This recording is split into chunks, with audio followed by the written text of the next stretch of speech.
Given that you smoked all this pot, Mr. Evans, isn't it possible that if Mike Ross commuted 1 day a week to Harvard Law, that you might not remember that? I'd remember. Yeah, maybe you would, but you'd lie through your teeth about it anyway, wouldn't you? Objection. Mr. Evans, isn't it true that you're a longtime drug dealer and your testimony today is only happening because you signed a deal with Miss Gibbs giving you immunity? Doesn't mean I'm lying. Because you wouldn't lie just to get out of going to prison. No, I would not. Well, how about if the other reason was to get back at someone you've been jealous of your entire life?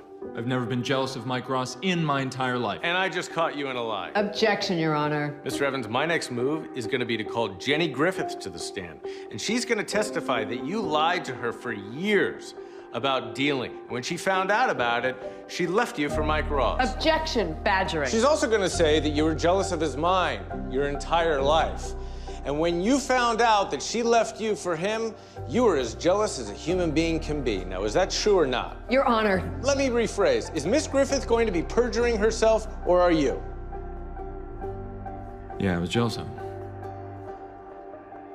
And if he lied about all of that, what's to make us believe that he wasn't lying about everything else? You guys heard evidence earlier in the trial that I have a photographic memory. And I do. But the way it works, I don't just take a snapshot of something. See, I read it, and then I understand it. And once I understand it, then I never forget it. But I've been trying to memorize my speech, but I can't. Because it's bullshit. Because I am bullshit. You see, the truth is that I am guilty of being a fraud.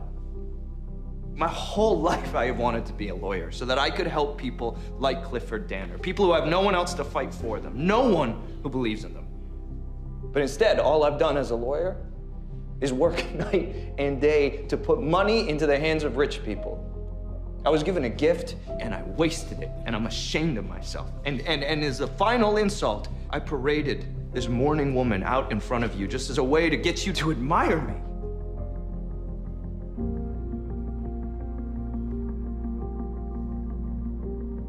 I'm so sorry, Gloria. And all I can say is that I promise you, whether these people find me innocent or not, I am going to spend the rest of my life fighting for the Clifford Danners of this world. I will not waste that gift again. Mr. Ross, we are prepared to hear your final statement. Before we do, I have one last question. Mr. Ross, you say you're a changed man and you care about the truth, but I want to know if you're capable of telling the truth.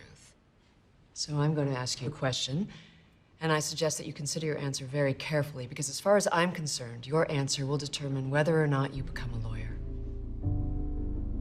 During your time at Pearson Specter Lit, did anyone there have knowledge of the fact that you were a fraud?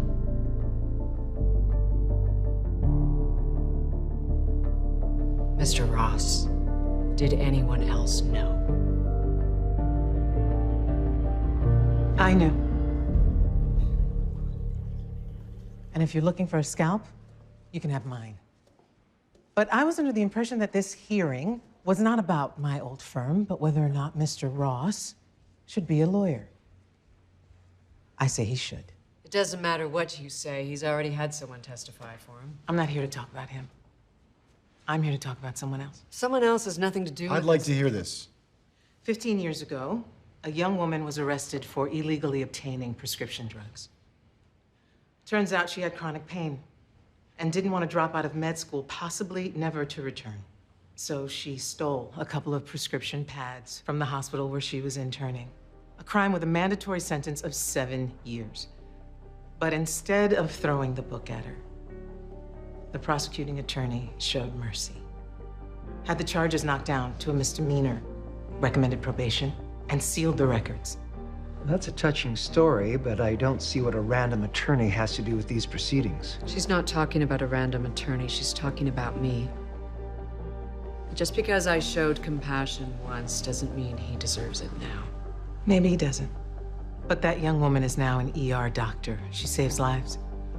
And the world's a better place because you saved hers. Thank you, Miss Pearson. Mr. Ross.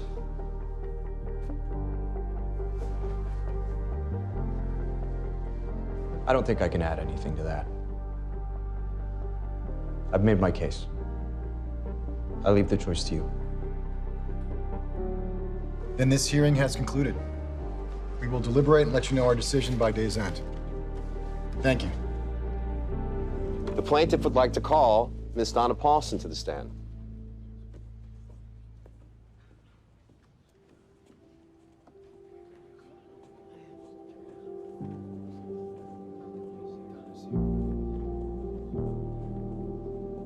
You got her to come in. Just stick to the script. Harvey won't know what hit him. Miss Paulson, did Harvey Specter order you to shred that document? I decline to answer pursuant to my Fifth Amendment rights. Did you put your date stamp on that document? I decline to answer. I'm not going to ask questions that you're just going to plead the fifth to, so.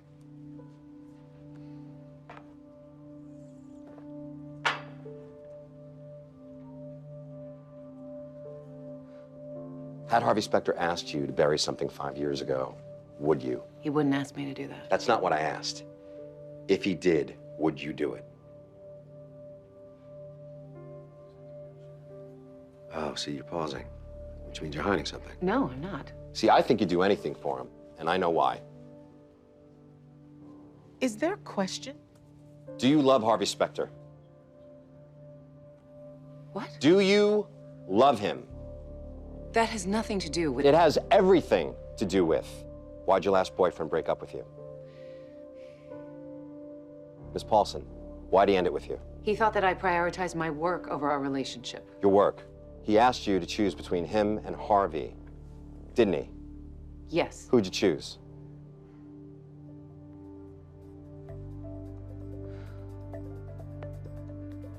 Harvey. Because you love him. Louis, stop.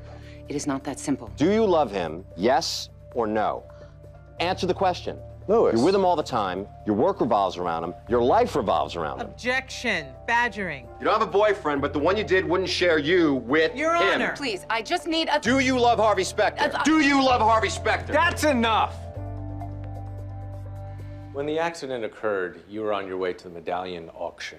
When and where was this auction to take place? 9 a.m. City Hall. According to the police report, the accident occurred at 8:53 a.m. That means you only had 7 minutes to get downtown in rush hour traffic. Objection, irrelevant. I believe when I made the same objection, you told His Honor it was highly relevant. Overruled. You were running late, only the stakes for you were much higher, weren't they? These things never start on time. Then why was the first medallion sold at 9:03 a.m.? You were scared your chance at a medallion was going up in smoke, and you ran a red. Then you used the accident to paint me and Ray Benghazi as a couple of scapegoats. You can't prove that. What color was the light? I take the fifth. You can't take the fifth, Mr. Santana. This isn't a criminal case. What color was the light? He cut me off. You claim to love our legal system so much. Answer the question. What color was the light? What color was the light? Your Honor? Answer the question, Mr. Santana.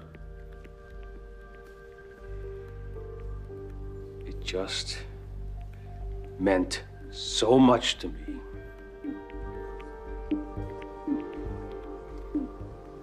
Your Honor, can I sidebar with opposing counsel?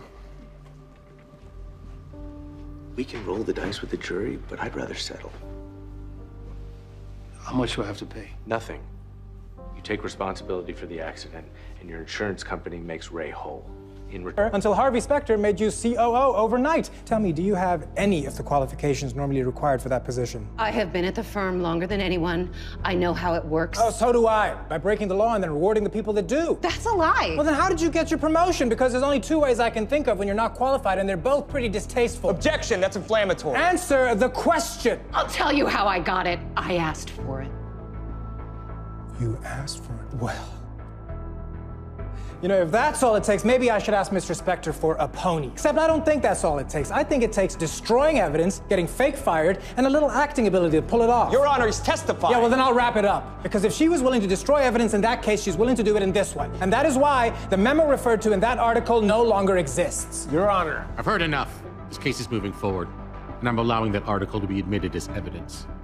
Let's talk about you, Mr. Specter. In 2 years, you handled 18,362 cases, 36 cases a day. That's beyond impressive. Thank you. You took 147 to trial, winning them all. Don't go to trial if you're not going to win.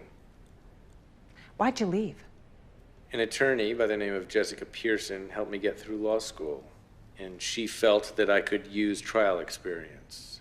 But I always planned on ending up at her firm and paying her back by earning that firm outrageous settlements. How am I doing? Could do better. You two think that this is a joke?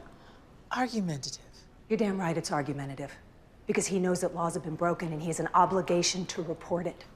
Ms. Leeds. But if this is the way you want to play it, the Attorney General has given me a broad mandate to uncover what went on. And it need not be limited to Mr. Dennis. Were you part of the problem, Mr. Specter? Vague. I'll rephrase. In your capacity as Assistant District Attorney in the County of New York, did you knowingly suppress evidence in violation of the ABA Rules of Conduct, the NDAA standards, and the New York State Bar Rule 8.4, Section C? My client would like to exercise his Fifth Amendment rights at this time. Now, is the prosecution ready to call their first witness? The prosecution's first witness is this affidavit from every single member of the defendant's supposed graduating class. Objection, Your Honor. I haven't seen that. Well, then let me read it to you. We collectively come forward to swear the following regarding Michael James Ross. We never saw him. We never knew him. We never heard of him. And it makes us sick that he's taking the good name of Harvard Law School and throwing it down the toilet. Please find him guilty on all counts. Your Honor, I move to strike that document right now. On what grounds? On the grounds that it's completely fabricated. Where's your proof? Besides the fact that I actually went to Harvard, there's no way you could have contacted all of those people since last night. Then I suggest you call every one of these people and put them on the stand. But when you do, every single one of them is going to look you in the eye and say, "Who the hell are you?"